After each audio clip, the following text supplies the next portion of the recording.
श्री शिवाय नमस्तुभ्यम। हर हर महादेव, जय भोलेनाथ। स्वागत है आप सभी का आपके अपने चैनल ज्ञानर्थ में। श्रोताओं, आज पौष मास का प्रथम दिन है। आज सोमवार भी है।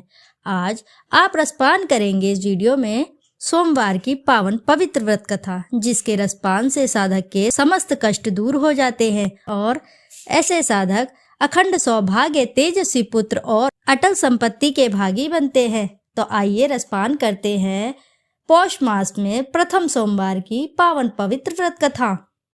सोमवार के व्रत कथा के अनुसार अमरपुर नगर में एक धनी व्यापारी रहता था। दूर दूर तक उसका व्यापार फैला हुआ था। नगर में उस व्यापारी का सभी लोग मान सम्मान करते थे। इतना सब कुछ होने के बावजूद भी वह व्यापारी अंतर्मन से बहुत ही दुखी था, क्योंकि उस व्यापारी का कोई भी पुत्र नहीं था। इसी चिंता में वह अंदर ही अंदर घुटता रहता था और उसे हमेशा यह चिंता सताती रहती थी। दिन रात उसे एक ही चिंता सताती रहती थी, उसकी मृत्यु के बाद उसके इतने बड़े व्यापार और धन संपत्ति को कौन संभालेगा, सारा भार कौन संभालेगा। पुत्र पाने की इच्छा से वह व्यापारी प्रति सोमवार भगवान शिव की व्रत पूजा किया करता था। संध्या काल को व्यापारी शिव मंदिर में जाकर भगवान शिव के सामने घी का दीपक जलाया करता था। उस व्यापारी की भक्ति को देखकर एक दिन पार्वती ने भगवान शिव से कहा, हे प्राणनाथ, यह व्यापारी आपका सच्चा भक्त है। कितने दिनों से यह सोमवार का व्रत और पूजा नियमित कर रहा है। भगवान, आप इस व्यापारी की मनोकामना अवश्य ही पूर्ण करें। यह आपकी जिम्मेदारी है। आपको इसकी मनोकामना शीघ्र ही पूर्ण करनी चाहिए। भगवान शिव ने मुस्कुराते हुए कहा, हे पार्वती, इस संसार में सबको उसके कर्म के अनुसार फल की प्राप्ति होती है। प्राणी जैसा कर्म करते हैं उन्हें वैसा ही फल प्राप्त होता है। इसके बावजूद पार्वती माता नहीं मानी। उन्होंने आग्रह करते हुए कहा, नहीं प्राणनाथ, आपको इस व्यापारी की इच्छा पूरी ही करनी पड़ेगी। यह आपका अनन्य भक्त है। प्रति सोमवार आपका विधिवत व्रत कर रखता है और पूजा अर्चना के बाद आपको भोग लगाकर एक समय भोजन ग्रहण करता है। आपको इसे पुत्र प्राप्ति का वरदान देना ही होगा। पार्वती का इतना आग्रह देखकर भगवान शिव ने कहा, तुम्हारे आग्रह पर मैं इस व्यापारी को पुत्र प्राप्ति का वरदान देता हूँ, लेकिन इसका पुत्र 16 वर्ष से अधिक जीवित नहीं रहेगा। उसी रात भगवान शिव ने स्वप्न में उस व्यापारी को दर्शन देकर उसे पुत्र प्राप्ति का वरदान दिया और उसके पुत्र के 16 वर्ष तक जीवित रहने की बात भी बताई। भगवान के वरदान से व्यापारी को खुशी तो हुई, लेकिन पुत्र की अल्पायु की चिंता ने उस खुशी को नष्ट कर दिया। व्यापारी पहले की तरह सोमवार का विधिवत व्रत करता रहा। कुछ महीने पश्चात उसके घर अति सुंदर पुत्र उत्पन्न हुआ। पुत्र जन्म से व्यापारी के घर में खुशी भर आई। बहुत धूमधाम से पुत्र जन्म का समारोह मनाया गया। व्यापारी को पुत्र जन्म की अधिक खुशी नहीं हुई, क्योंकि उसे पुत्र की अल्प आयु के रहस्य का पता था। यह रहस्य घर में किसी को नहीं मालूम था। विद्वान ब्राह्मणों ने उस पुत्र का नाम अमर रखा था। जब अमर 12 वर्ष का हुआ तो शिक्षा के लिए उसे वाराणसी भेजने का निश्चय हुआ। व्यापारी ने अमर के मामा दीपचंद्र को बुलाया और कहा कि मेरे अमर को शिक्षा प्राप्त करने के लिए वाराणसी छोड़ आओ। अमर अपने मामा के साथ शिक्षा प्राप्त करने के लिए चल दिया। रास्ते में जहाँ भी अमर और दीपचंद रात्रि विश्राम के लिए ठहरते, वहीं यज्ञ और ब्राह्मणों को भोजन कराते थे। लंबी यात्रा के बाद अमर और दीपचंद्र एक नगर में पहुँचे। उस नगर में राजा की कन्या के विवाह की खुशी में पूरे नगर को सजाया गया था। निश्चित समय पर बारात आ गई, लेकिन वर का पिता अपने बेटे के एक आंख से काने होने के कारण बहुत चिंतित था। उसे इस बात का भय सता रहा था कि राजा को इस बात का पता चलने पर कहीं वह विवाह से इनकार न कर दे, इससे उसकी बदनामी होगी। वर के पिता ने अमर को देखा तो उसके मस्तिष्क में एक विचार आया। उसने सोचा, क्यों न इस लड़के को दूल्हा बनाकर राजकुमारी से विवाह करा दूं। विवाह के बाद इसको धन देकर विदा कर दूंगा और राजकुमारी को अपने नगर में ले आऊंगा। वर के पिता ने इसी संबंध में अमर और दीपचंद से बात की। दीपचंद ने धन मिलने के लालच में वर के पिता की बात स्वीकार कर ली। अमर को दूल्हे के वस्त्र पहनाकर राजकुमारी चंद्रिका से विवाह करा दिया गया। राजा ने बहुत सा धन देकर राजकुमारी को विदा किया। अमर जब लौट रहा था तो सच नहीं छिपा सका और उसने राजकुमारी के चुन्नी पर लिख दिया सारी बात जो घटित हुई थी। राजकुमारी चंद्रिका, तुम्हारा विवाह तो मेरे साथ हुआ था। मैं तो वाराणसी में शिक्षा प्राप्त करने जा रहा हूँ। अब तुम्हें जिस नवयुवक की पत्नी बनना पड़ेगा वह कान्हा है। जब राजकुमारी ने अपनी ओढ़नी पर लिखा हुआ पढ़ा तो उसने काने लड़के के साथ जाने से इनकार कर दिया। राजा ने सब बातें जानकर राजकुमारी को महल में रख लिया। उधर अमर अपने मामा दीपचंद के साथ वाराणसी पहुंच गया। अमर ने गुरुकुल में पढ़ना शुरू कर दिया, अपनी शिक्षा ग्रहण करनी शुरू कर दी। जब अमर की आयु 16 वर्ष हुई तो उसने एक यज्ञ किया। यज्ञ की समाप्ति पर ब्राह्मणों को भोजन कराया और खूब अन्न वस्त्र दान किए। रात को अमर अपने शयन कक्ष में सो गया। शिव के वरदान के अनुसार शयन व्यवस्था में ही अमर के प्राण पखेरु उड़ गए। सूर्योदय पर मामा अमर को मृत देखकर रोने पीटने लगा। आसपास के लोग भी एकत्रित होकर दुख प्रकट करने लगे। मामा के रोने विलाप करने के स्वर समीप से गुजरते हुए भगवान शिव और माता पार्वती ने भी सुने। पार्वती जी ने भगवान से कहा, प्राणनाथ, मुझसे इसके रोने के स्वर सहन नहीं हो रहे। आप इस व्यक्ति के कष्ट अवश्य दूर करें। भगवान शिव ने पार्वती के साथ अदृश्य रूप में समीप जाकर अमर को देखा तो पार्वती जी से बोले, पार्वती, यह तो उसी व्यापारी का पुत्र है। मैंने इसे 16 वर्ष की आयु का वरदान दिया था। इसकी आयु पूरी समाप्त हो चुकी है।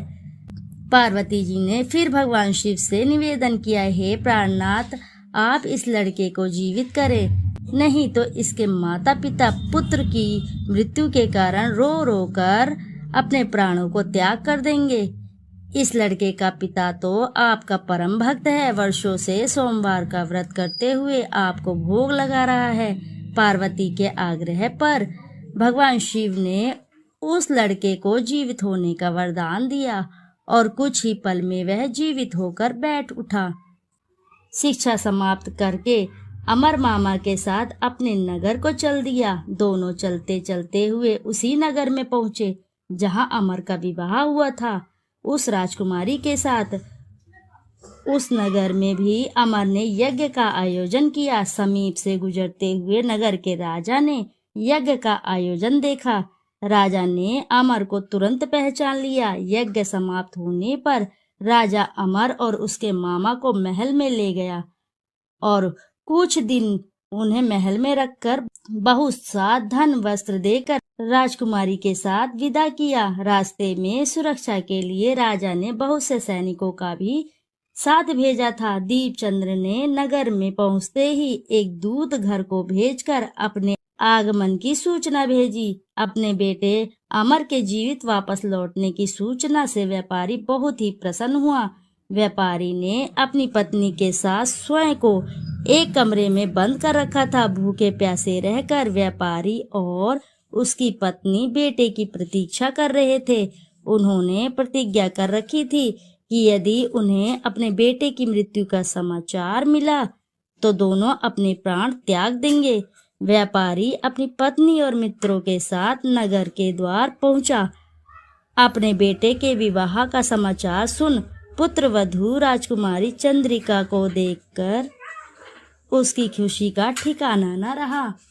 उसी रात भगवान शिव ने व्यापारी के स्वप्न में आकर कहा, हे श्रेष्ठी, मैंने तेरे सोमवार के व्रत और व्रत कथा सुनने से प्रसन्न होकर तेरे पुत्र को लंबी आयु प्रदान की है। व्यापारी बहुत ही प्रसन्न हुआ।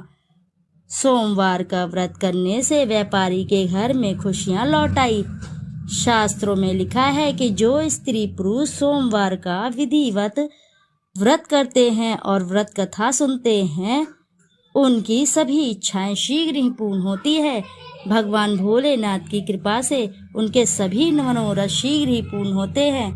भगवान भोलेनाथ उसकी सभी इच्छाओं को शीघ्र ही पूर्ण करते हैं। जो भी साधक इस कथा को श्रवण करता है और इसका हुंकारा भी भरता है, तो भी भगवान भोलेनाथ उसके सभी मनोरथ शीघ्र ही पूर्ण करते हैं। आइए अब रसपान करते हैं पवित्र शिव चालीसा। श्री गणेश जी गिरजा सुवन मंगल मूल सुजान, कहत अयोध्या दास तुम देहु अभय वरदान। जय गिरिजापति दीन दयाला, सदा करत संतन प्रतिपाला। भाल चंद्रमा सोहतनी के, कानन कुंडल नागफनी के। अंग गौर शिर गंग बहाए, मुंडमाल तन छार लगाए। वस्त्र खाल बाघंबर सोहे, छवि को देख नाग मुनि मोहे। मैना मातु की है दुलारी, बाम अंग सोहत छवि न्यारी। कर त्रिशूल सोहत छवि भारी, करत सदा शत्रुन क्षयकारी। नंदी गणेश सोहे तनहा कैसे, सागर मध्य कमल है जैसे। कार्तिक श्याम और गणराऊ, या छवि को कही जात न काऊ। देवी जबहि जाय पुकारा, तबहि दुख प्रभु आप निवारा। किया उपद्रव तारक भारी, देवन सब मिली तुम्हें जुहारी। तूरत षडानंद आप पठायु, लब निमेष महामारी गरायु। आप जलंधर असुर संहारा, जयश तुम्हारे विदित सनहारा। त्रिपुरासुर सन युद्ध मचाई, सबहि कृपा कर लीन बचाई। किया तपहि भागीरथ भारी, पुर प्रतिज्ञा तस पुरारी। दानिन मम तुम स्वम कोहु नाही, सेवक स्तुति करत सदाही। वेद नाम महिमा तब गाई, अखत अनादि वेद नहीं पाई। प्रगट उदती मंथन में ज्वाला, जरे सुरासुर भय विहाला। कीन दया तम करी सहाई, नीलकंठ तब नाम कहाई। पूजन रामचंद्र जब कीन्हा, जीत के लंक विभीषण दीन्हा। सहस कमल में हो रहे धारी, कीन्हा परीक्षा तब ही पुरारी। एक कमल प्रभु राखेउ जोही, कमल नयन पूजन चम सोही। कठिन भक्ति देख प्रभु शंकर, भय प्रसन्न दिए इच्छित वर। जय जय अनंत अविनाशी, करत कृपा सबके घटवासी। दुष्ट सकल नित मोहि सतावे, ब्रह्मत रहे मोहि चैन न आवे। त्राहि त्राहि मैं नाथ पुकारु, यही अवसर मोहि आन उबारू। ले त्रिशूल शत्रुन को मारो, संकट से मोहि आन उबारो। माति पिता भ्राता सब कोई, संकट में पूछत ना कोई। स्वामी एक है आस तुम्हारी, आए हरहु अब संकट भारी। धन निर्धन को देत सदाही, जो कोई जाचे वो फल पाही। अस्तुति के ही विधि करो तुम्हारी, क्षमहु नाथ अब चूक हमारी। शंकर हो संकट के नाशन, मंगल कारण विघ्न विनाशन। योगी यति मुनि ध्यान लगावे, नारद शारद शीश नवावे।